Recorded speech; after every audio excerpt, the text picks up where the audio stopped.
melody. You surround me with a song of deliverance from my enemies,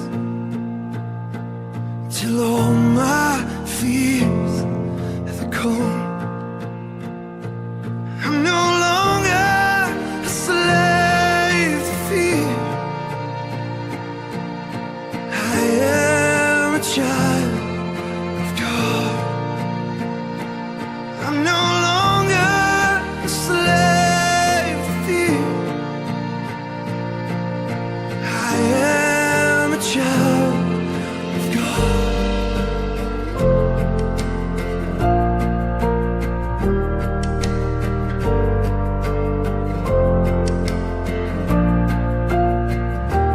From my mother's womb, you have chosen me. Love has called my name. I've been born again into a family. Your blood flows through my veins. I'm no longer a slave to fear. I am a child of God.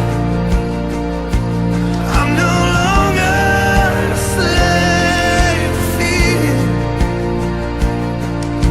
I am a child of God.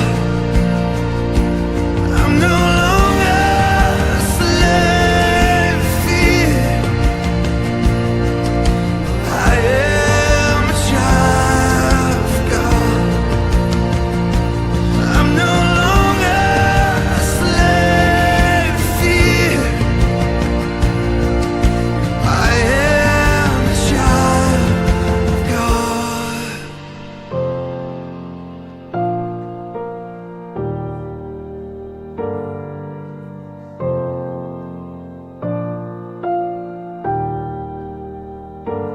I am surrounded by the arms of a Father. I am surrounded by songs of deliverance. We've been liberated from our bondage. We're the sons and the daughters. Let us sing our freedom.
Amen. Praise God.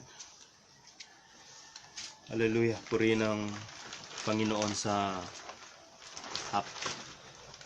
oras na ito. At sa araw na ito na linggo is patuloy ito naging kultura natin na tayo ay nagkakaroon ng corporate na pagsasamba sa Panginoon. And ako naniniwala na yung ating gathering ay napaka-importante, at yung tinatawag na corporate gathering natin, dahil doon po tayo nagkikita-kita at doon po tayo nag-i-encourage sa bawat isa. At alam niyo po na meron din pong mga tao na nabibless sa ating buhay habang siya'y namimit or tayo namimit, nagiging bahagi ng kanyang buhay. I remember sabi ni David na ako'y nagagalak tuwing ang mga kapatiran ay nag-i-encourage sa akin pumunta sa tahanan ng Diyos. Kaya sa umagang ito, purihin ang Panginoon at yung kanyang mensahe sa linggong ito. At ako naniniwala na ang mensahe na ito ay magpapalakas sa atin, magpapatuloy na magpapatibok ng ating pagmamahal sa Diyos, magpapa-increase ng ating pananampalataya sa Diyos. At sa pamamagitan nito is nafi-feed patuloy yung ating spiritual life at nagkakaroon tayo ng tinatawag na uniformity na pangangaral. At gusto ko na ibahagi din ito sa sino mang ating mga kakilala na nakikita po natin na nangangailangan ng kapayapaan at nangangailangan po ng tinatawag na kapayapaan, nangangailangan ng kalakasan at pag-asa. Naniniwala ko na mensahe ng Diyos ang siya pong tunay na nagbibigay pag-asa sa atin. But before po tayo mag-proceed, I just want to encourage yung bawat isa sa atin na when we involve in God's plan, God also will involve in our plan. When we involve in God's activities, every activities also that we make, God will involve also. And if we involve God sa lahat ng decision making, makikita natin na if we involve ourselves sa pinapagawa ng Panginoon, ini-involve din ng Diyos yung kanyang sarili sa mga ginagawa natin sa buhay. And remember that when God guides, He provides. When God guides, He provides. Purihin ang Panginoon. Thank you, Jesus. Hallelujah. Okay, ang ating mga ngaral sa hapon na sa umagang ito, purihin ang Panginoon, sorry po, sa umagang ito, is makikita po in Philippians chapter 3, verse 7 to 11. Although ang book na ito ay napakakilala na at I think ang daming mga Christian tagasunod ni Jesus na napamahal talaga at napaibig. At sa aking pag-aaral po na ito ay napakayaman po ng verse na ito, no? Galing Philippians chapter 3, galing verse 7 hanggang verse 11. Dahil yung verse 1 up to 6 niyan is meron siyang pinag-uusapan doon na iba naman yung tinatawag na mensahe. Pero itong verse 7 to 11, nakikita ko na tumpak na tumpak ito sa atin na mga naglilingkod sa Panginoon. At talagang dinrap ito ng Lord sa aking puso upang ibahagi sa bawat isa sa atin. So, purihin ang Panginoon. Ang ating pag-aaralan, relationship with God. Ini-encourage ko po kayo na wag lamang po kayong makinig, kundi kumuha po kayo ng ballpen at notebook upang atin po itong masulat, dahil ganyan po ang mga bagay na importante atin po yung sinusulat. So ulitin ko po ang ating pag-aaralan. Ang topic po is relationship with God. yung ating relasyon sa Diyos. So, kumusta na kaya ang ating relasyon sa Diyos? Lalo na sa, I think almost magto 2 months na ang quarantine na ito. And for me, sa sarili ko lang na experience na ang 2 months na ito is nakatulong sa akin upang makalaan ng mahabang panahon sa presensya ng Panginoon. And yun din po ang aking dalangin at encouragement sa bawat isa sa atin, na hanggat andito pa tayo sa season na ito is makatulong ito upang lumago yung ating relasyon sa Panginoon. Upang lumago yung ating relasyon sa Panginoon. At lagi nating tatandaan na ang situation na ito ay season lamang, no? Season lamang ang situation na ito. Pag sinabing season lamang, hindi po siya nananatili. Kaya nagustuhan ko yung sinabi ni Kuya Kim, na sabi niya pa ang buhay ay weather lang. Sabi niya po dito in verse 7,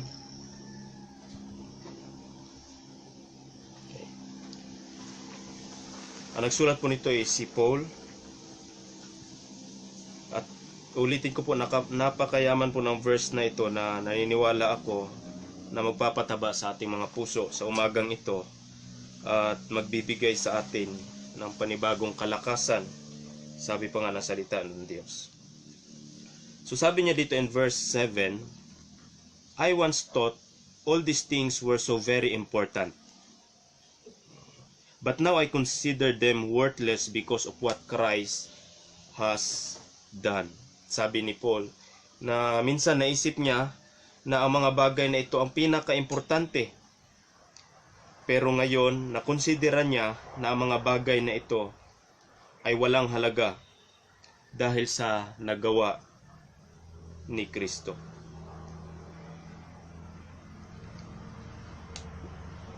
May mga bagay na pinapahalagahan tayo sa ating buhay at hindi ko alam anong bagay na pinapahalagahan mo sa iyong buhay. Pero ako naniniwala nung na-meet natin ang Jesus na ito, nung tinanggap natin ang Jesus na ito na maging hari na at owner na sa ating buhay, may mga pagbabago sa mga bagay na ating pinapahalagahan. Example kay Paul, si Paul po ay isa po siyang tinatawag na member ng Pharisees. At ayon sa aking maiksing pag-aaral patungkol sa kanyang background, ay siya po ay nanggaling sa mayamang pamilya, no? At bakit nasabi na nanggaling siya sa mayamang pamilya? Dahil nakuha niya na maging Roman citizen. Kaya kung titignan din natin ang background ni Paul, ang daming mga bagay, uulitin ko, galing siya sa pamilyang mayaman. Ang dami ding tinatawag na mga bagay na pinapahalagahan niya. Example, yung mga achievement niya sa buhay. Dahil at that time, ang pag-aaral ng pagiging parisyo, kung sa ating tinatawag na generation ngayon, ay parang nag-aaral ng abogado.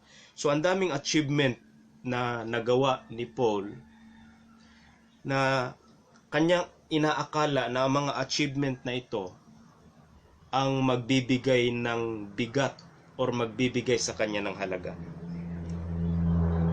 And another also is si Paul ay hindi siya tinatawag na ordinary lamang na person, kundi siya din po ay kilala na tao. Meron siyang tinatawag na wide influence sa harapan ng mga tao na nakapaligid sa kanya. Pero kung titignan natin ang istorya ng buhay ni Pablo, ay tinatawag na nagkaroon ng matinding pagbabago yung kanyang tinatawag na pagpunta sa isang lugar na kung saan na-encounter niya ang presensya ng ating Panginoong Hesus.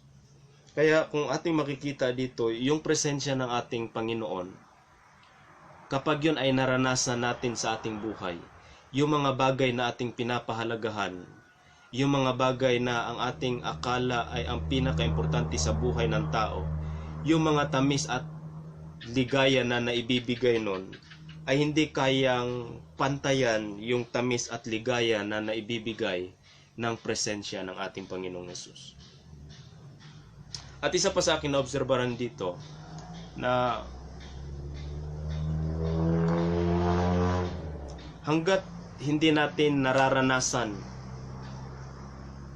yung tindi ng presensya ng Panginoon, yung tindi, yung laki ng pagmamahal ng Diyos, minsan yung mga bagay na ating pinapahalagahan, nahihirapan tayong i-give up.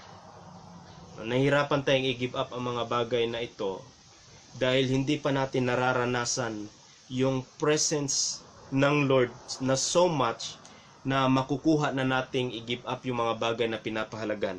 Tulad sa nangyari sa buhay ni Paul. Sabi niya in verse 7 na ang akala niya ang mga bagay na ito ang pinaka-importante.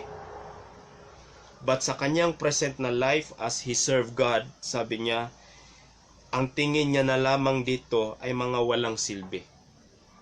Worthless, mga wala na lamang halaga. Dahil sa ginawa ni Kristo sa kanyang buhay. Kaya isa sa mga mensahe na makukuha natin dito, na kung nararanasan natin yung kilos ng Panginoon sa ating buhay, at prayer ko yung bawat isa sa atin makaranas ng matindi na kilos ng Panginoon, even yung simple na kilos lamang ng Panginoon, ay napakabigat na po yun. Kapag ito'y naranasan natin sa ating buhay, anumang mga bagay na ating pinapahalagahan ay napapalitan po dahil meron ng mas mahalaga kundi ang presensya ng ating Panginoong Yesus. I remember sa Bible po, merong isang tinatawag na tanyag na story na isang mayaman na farmer na pumunta siya sa isang bukid upang maghukay. At alam niyo po ba na habang siya naghukay, nakahukay po siya na hindi basta-bastang bagay. At ayon po sa istorya na iyon, binenta niya ang lahat-lahat na meron siya para lamang makuha ang bago na ito na mas higit pa sa bagay na meron siya. Ano man ang meron ka ngayon, meron pang mas higit dyan. Yung tinatawag na presensya ng Panginoon kapag ito'y naghahari sa ating buhay. So nakuha ko dyan in verse 7 isang bagay that the value of human is not based on health, family, or money. It is based on having a relationship with God. Ulitin ko po na ang halaga ng isang tao ay hindi nakabase sa kanyang kalusugan. Kung titignan po natin, isang bagay na pinapahalagahan ngayon ng tao ay ang kanyang kalusugan. Which is, hindi naman din natin kinokondem yon na tayo na mga naglilingkod sa Panginoon. So, kanyang pinapahalagahan ang kanyang tinatawag na kalusugan.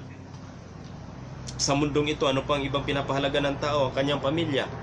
Hindi rin po tayo against yan. Pinapahalaga ng tao ngayon ang tinatawag na salapi sa mundong ito. Pero hindi yung halaga ng tao ay hindi nasusukat sa dami ng kanyang pera, hindi nasusukat dahil nanggaling siya sa isang maganda, kilala at mapayapang pamilya, impluensyadong pamilya. At ang sukatan ng kahalagahan ng tao ay hindi sa kanyang tinatawag na kalusugan. Kundi kung makikita natin in verse 7 na ang kahalagahan ng tao ay yung meron siyang relasyon sa Diyos. Doon po ang kahalagahan ng tao ay kapag tayo po ay merong relasyon sa Diyos. Sabi pa in Colossians chapter 3 verse 7. No, pakisulat po. Sabi niya Colossians chapter 3 verse 7. Let heaven fill your thoughts. Do not think only about things down here on earth. No, sabi in book of Colossians, na dapat daw po ang ating isipan ay mapuno ng mga bagay na makalangit. Huwag lang tayo palagi nag-iisip ng mga bagay na makamundo. Bakit po? Karamihan sa mga sumusunod o karamihan sa mga followers of Jesus na hindi po sila nakapagpatuloy dahil po sa mga tinatawag na makamundong bagay na patuloy pa ding humahadlang sa kanilang pagsunod sa Panginoon. At ang mga bagay na ito ay nakakaapekto sa kanilang tinatawag na relasyon sa Diyos, ang mga bagay na makamundo. Kaya nga po sa atin ng mga lingkod ng Panginoon, naglilingkod, naniniwala kay Jesus, ay sa biyaya ng Panginoon, nakukuha nating ibigay yung mga mahahalagang bagay dahil alam po natin na meron pang mas mahalaga. Kaya atin pong pinupuri yung ibang mga Christian businessman na nagsasara po ng kanilang mga negosyo during Sunday is para po magbigay daan sa kanilang paglilingkod sa Panginoon. Yung iba nagsasakripisyo. Do makikita natin, I remember may isang famous na may-ari ng isang hotel na almost daw po every day umiincome po siya ng 2 million kada araw. Pero basta araw ng linggo, hindi niya ini-entertain ang income na iyon. Dahil ang araw na iyon ay kanyang nilalaan sa Panginoon. Kaya sabi dito in Colossians na dapat ang ating isipan ay mapuno ng mga makalangit na bagay. Kasi yung ating relasyon sa Diyos ay hindi po yon nagiging matibay at hindi po yon nagiging solido at hindi po yon nagiging matamis hanggat panay tayo nag-aalala at panay tayo nangangarap ng mga material na bagay at iba pang mga bagay na nakakaapekto sa ating relasyon sa Diyos. I remember sabi in Book of Mateo na maangkin mo man ang lahat ng kayamanan sa buong daigdig, pero ang kabayaran naman nito ay pagkatalo ng iyong kaluluwa, wala pa ring benefits na makukuha. Kaya yun po mga kapatid, that the value of human ay hindi po nakabase sa kanyang pamilya o sa kanyang pera tulad ni Paul na sabi niya na inakala niya ang mga bagay na ito ay mahalaga. Pero nung kanyang naranasan at nung pumasok ang Panginoong Hesus sa kanyang buhay, ang mga bagay na ito ay hindi niya na napahalaga. At ginawa niya na ito, ang sabi niya pa sa kanyang deklarasyon, na wala na itong halaga. Ang daming mga Christian na huminto sa pagsunod kay Jesus dahil ang daming mga bagay pa rin na pinapahalagahan. Ang daming mga Christian na nakahinto, hindi nakapagpatuloy sa paglilingkod sa Panginoon dahil sa mga bagay na kanilang pinapahalagahan po. Pero sabi ni Paul, dahil sa ginawa ni Kristo sa aking buhay, higit ito kaysa sa anumang kayamanan na meron siya, ano na influensya na meron siya, ano na achievement na meron siya. Purihin ang Panginoon. Thank you, Jesus. Tapos sabi niya in verse 8, yes, everything else is worthless when compared with the priceless gain of knowing Christ Jesus, my Lord. Sabi niya, priceless gain of knowing Christ Jesus, my Lord. Tanungin lang kita kapatid, ano yung tinatawag na, ano yung iyong reaction nung nagsimula kang matuto or nung nakilala mo si Jesus sa iyong buhay, ano yung naging reaction mo sa iyong sarili? Kasi kung walang nangyaring something sa iyong loob kapag nababanggit ang pangalang Jesus, baka kapatid, hindi mo pa talaga totoong naranasan siya. Kasi si Paul, sabi niya na ang lahat ng mga bagay ay inisip niyang walang halaga kumpara sa hindi mabayarang priceless gain of knowing Christ Jesus, my Lord. So kung titignan natin yung relationship ni Paul kay Jesus, ay walang halaga na kayang pumantay dito.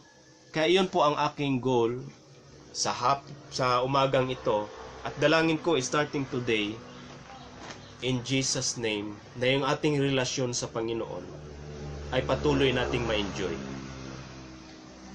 The more na may concern tayo sa ating relasyon kay Lord, na-enjoy natin ang ating relasyon sa Panginoon. Kaya lagay tayo ng isang konting tinatawag na illustration, palagay natin sa example sa mga magkasintahan. Kung hindi na po sila nag-i-enjoy sa kanilang tinatawag na relasyon, meron po nangyayaring hiwalayan.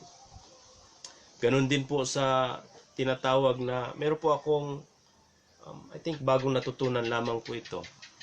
Lalo na sa mga tao na mahilig maghalaga ng hayop. Minsan sila na din yung natatawag na hayop. Na kung hindi mo na pinapahalagahan yung hayop na iyong inaalagaan, lalo na ang mga aso, tinatawag po yung the men's anong tawag niya, the human's best friend, lalo na ang aso.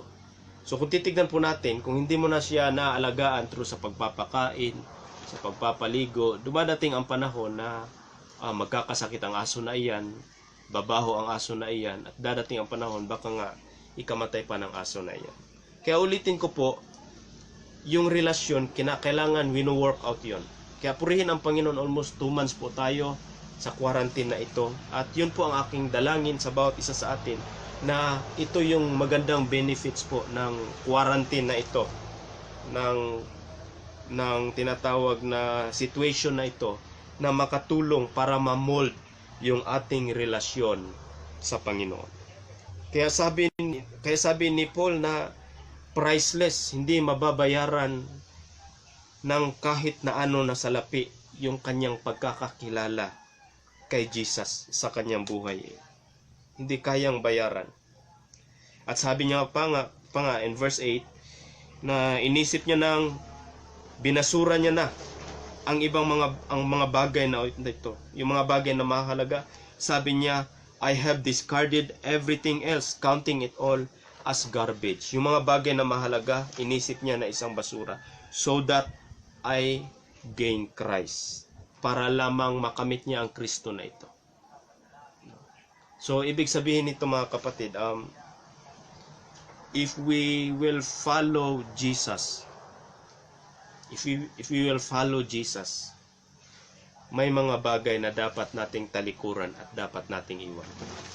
Kasi hanggat hindi natin matatalikuran, mag-give up ang mga bagay na ito, hindi lamang sila nagiging sagabal sa ating pagsunod kay Jesus, kundi dumadating ang panahon na nagpapabigat na sila sa ating buhay, at dahil sa sobrang bigat, humihinto na tayo sa pagsunod.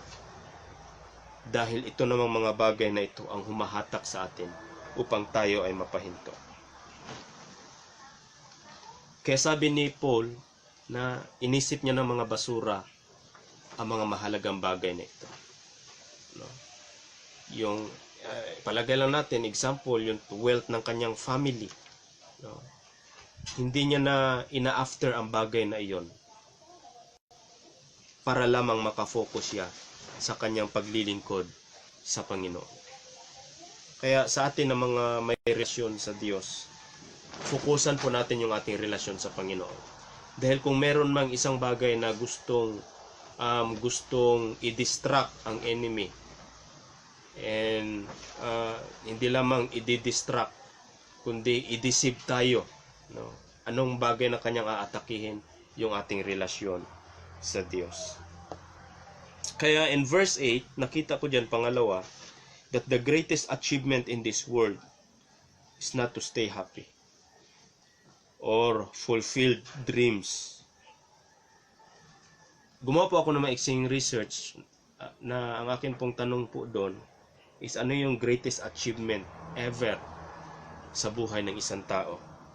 Sabi niya doon na ang pinaka greatest achievement ay yung you stay happy. At sabi ng iba yung na-fulfilled na mga pangarap. At medyo natawa ako nitong isa. Ang sabi niya naman, the greatest achievement niya sa planet Earth is to be a great father sa kanyang anak. So hindi naman masama ang mga bagay na ito. Pero kung babalikan po natin, itong stay happy, mahirap po ang bagay na ito. Mahirap po manatiling masaya sa praktikal na kaparaanan. Pero kung nakikita natin, kasi ang kanyang sinasabi lamang dito na stay happy, siguro yung pagiging positive. Tapos dito naman sa isa, fulfill dreams. Lagi po nating tatandaan, ang dami pong mga tao nakalibing ngayon sa sementeryo. No, ewan ko lang yung iba sa nakalibing, basta normally nililibing sa sementeryo. Ang dami po nakalibing doon na hindi po na-fulfill yung kanilang natawag na pangarap sa buhay. At sabi pa ng iba din na sabi niya pinaka-greatest achievement sa kanyang buhay ay maging mabuting magulang, which is hindi naman po yon masama. Pero sa katotohanan po, the greatest achievement in this world is not to stay happy, fulfill dreams, or being a great father, but gaining Christ.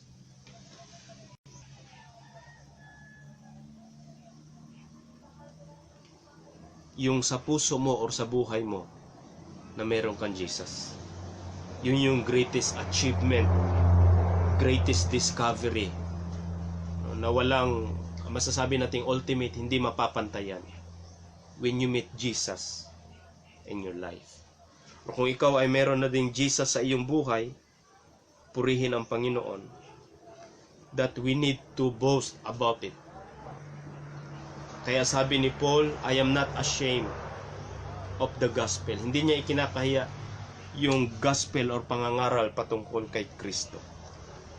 Yun po ang greatest achievement sa buhay natin. Kaya sabi ni Paul na inisip niya ng basura ang mga bagay na ito. Siguro greatest achievement ni Paul nung hindi pa siya naglilingkod sa Panginoon ay maging successful na tinatawag na teachers of the law. Akala ni Paul na period tapos na ang laban doon. But when he met Jesus sa kanyang buhay, nakita niya na meron pa palang mas mahalaga dito. Wala na pong mas mahalaga sa mundong ito kaysa sa paglilingkod sa Panginoon. At mahirap maglingkod sa Panginoon kung wala pa tayo relasyon sa Kanya. At nagiging matamis yung ating paglilingkod sa Diyos kung ating inaalagaan yung ating relasyon sa Kanya. Kaya sabi niya dito, in Philippians chapter 4 verse 13, for I can do everything with the help of Christ who gives me the strength I need. No? Sa ibang version na ito, that I can do all things through Christ who strengthen me.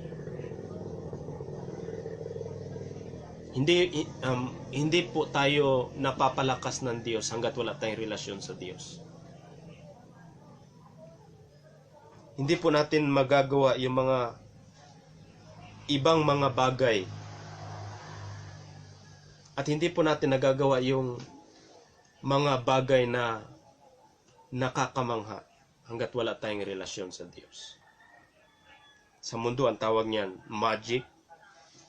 Pero sa Panginoon, naniniwala po ako na merong mga tinatawag na unusual na ginagawa ang Diyos sa buhay ng isang tao. No, unusual. I remember yung isang tinatawag na grupo sa Australia na meron po silang unusual strength na para po silang mga taekwondo na tao. Nabiruin nyo po, tinumba nila ang isang bahay na hindi po sila gumagamit ng mga heavy equipments. Kundi alam nyo po ba ang kanilang ginamit? Ang kanila lamang pong katawan, ang kanilang kamao, ang kanilang mga tinatawag na whole body. Ganun po na. I think mga 7 person lamang po sila na isang palapag lang naman din na bahay ay kanila pong tinumba without using heavy equipments. At masasabi natin na may mga unusual na nagagawa ang tao. Pero higit sa lahat, meron ding unusual na nagagawa ang mga tao na may relasyon sa Diyos. Purihin ang Panginoon. I remember si Peter, yung kanya lang anino, no? Nadaanan lang ng kanyang anino yung isang, I think, paralyzed, biglang gumaling. Ewan ko kaya yung mga taong or may mga sakit na nadaanan ng ating anino, gumaling ba? O kaya baka nabigla lang dahil na distract natin yung kanilang pagtulog. May mga kahanga-hanga mga bagay na nangyayari sa mga taong may relasyon sa Diyos. Yung iba na masasabi nila na kung sila pa lang hindi nila mapagtatagumpayan ang pagsubok na iyon.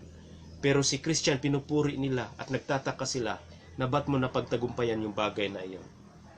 Dahil sabi ni Paul, I can do all things through Christ. Hanggat tayo ay merong relasyon sa Diyos, hanggat ang tao ay merong relasyon sa Diyos, ang nakikita natin dito, nakikilala mo yung kadakilaan ng Diyos. Nalaman mo ano yung kayang gawin ng Panginoon. Bakit? Dahil may relasyon sa Diyos. Kaya mga kapatid, ang encourage ko sa atin sa umagang ito, na patuloy nating i-work out yung ating relasyon sa Panginoon. Patuloy nating i-work out yung ating relasyon sa Panginoon. upang makilala natin ang lubos ang Jesus na ito nating pinaglilingkuran. I remember sabi in Book of Daniel na siya na nakakakilala sa dakilang Diyos ay makakagawa ng mga kamangha-manghang mga bagay. Purihin ang Panginoon. Tapos in verse 9, 3 punto lamang po ito. Sabi dito in verse 9, and become one of them. I no longer count on my own goodness. Sabi ni Paul na hindi niya na pinagmamayabang yung kanyang own kind of righteousness. So at that time siguro, lalo na during sa time ni Jesus, ang mga tao nakapaligid sa kanila, lalo na yung mga religious leaders, mga Pharisees, Sadducees, na yun, ang kanilang tinatawag na tingin sa kanilang sarili ay napakabuti na. Tingin nila sa kanilang sarili na too much accepted ng Lord. Na tingin nila sa kanilang sarili na walang bagay sa kanilang buhay na anong tawag nito, na ikakatampo or ikakagalit ng Diyos. Siguro ganun yung kanilang paningin sa kanilang sarili. Pero sabi dito ni Paul, I no longer count, hindi ko na binibilang, hindi ko na kinikilala yung bagay na iyon. I no longer count on my own goodness or my ability to obey God's law, but I trust Christ to save me. Yan sabi niya. Ako'y nananalig kay Kristo na siyang magliligtas sa akin. And by the way, ang ililigtas lamang ni Kristo at nagkaroon ng kaligtasan yung may mga relasyon sa Kanya.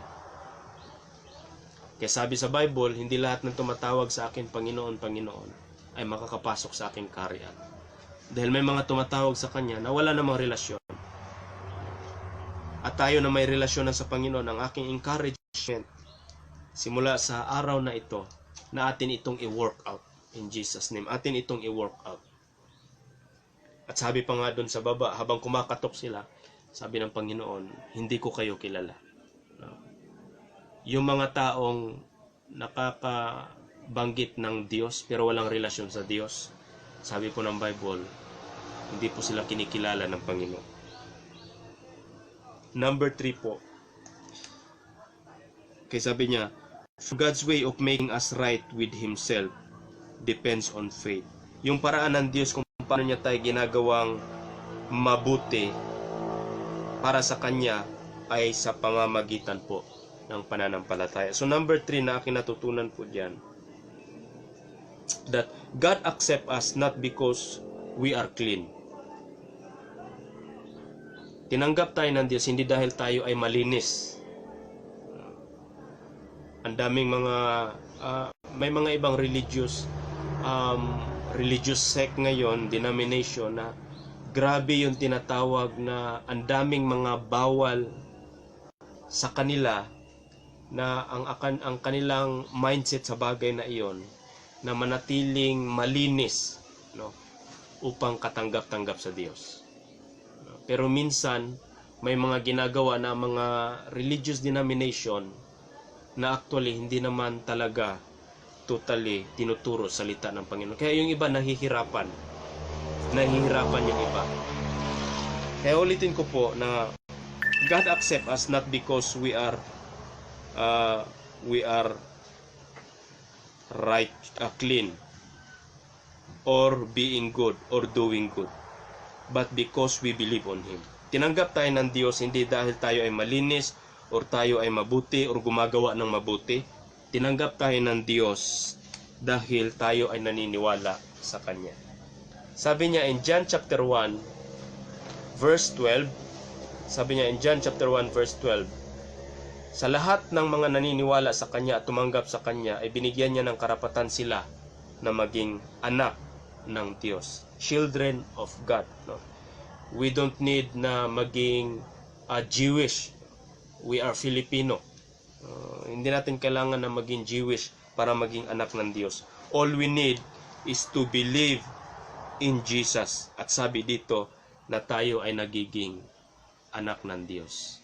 Lahat ng anak ng Diyos ay mayroong relasyon sa Diyos. By the way mga kapatid, hindi lahat ng mahal ng Diyos may relasyon sa Kanya. No, ulitin ko po. Kaya napaka-clear in John 3:16, for God so loved the world. Ulitin ko po, hindi lahat ng Kanyang minamahal, ay mayroong relasyon sa Kanya. At ito pa natutunan ko mga kapatid, yun lamang may relasyon kay Lord ang nag-i-enjoy sa pag-ibig ng Lord. Pero yung mga walang relasyon kay Lord, kini-question po nila yung pagmamahal ng Diyos. Ang sabi na iba, kung pagmamahal ng Diyos, bakit nangyari ang bagay na ito? Pero uulitin ko po.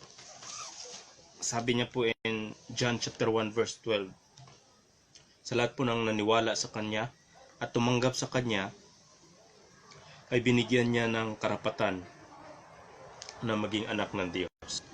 So meron po mga kapatiran dito na pinatanggap natin kay Jesus. At ayon dito na ikaw ay nagiging anak na ng Diyos. Hindi mo kailangan magsikap na maging banal. Hindi mo kailangan na sundin lahat ng nakasulat sa Biblia. Kasi alam niyo po, may mga sumunod talaga dito sa nakasulat sa Biblia na kahit po talaga po ay nabaliw. Biruin mo ba naman, sa kapal nito susundin mo. At ang daming mga nakasulat po dito na tapos na, at may ibang mga nakasulat po dito na hindi po para sa atin. Kaya ulitin ko po na yung pagtanggap ng Panginoon sa atin, number 3. Sabi nga ni Paul na hindi niya na kinikilala yung kanyang kabutihan. Yung kanyang kabutihan na siya ay tinatawag na maging katanggap-tanggap sa Diyos. Kundi ang sabi nga niya dito, ang paraan ng Panginoon sa paggawa sa tao na maging mabuti ay sa pamamagitan ng pananampalataya kay Kristo. Purihin ng Panginoon. Kaya sa oras na ito at starting sa araw na ito, ang aking dalangin sa bawat isa sa atin na i-work out natin yung ating relasyon sa Panginoon. I-work out natin yung ating relasyon sa Panginoon. Kasi the more na wino-work out natin yung ating relasyon sa Panginoon, the more na gumaganda ito. Alam niyo po ba mga kapatid, ako po pinaka-minimum ko araw-araw, starting po sa quarantine na ito na almost 2 months, purihin ang Panginoon. I think magsi 7 weeks na po. Magsi 7 weeks na po. I spend 4 hours every day kay Lord. Kaya nakita ko yung tinatawag na meron pa palang more. There is more, sabi ko nga ng iba. Kapag tayo ay patuloy na sumisid at lumalalim sa Panginoon.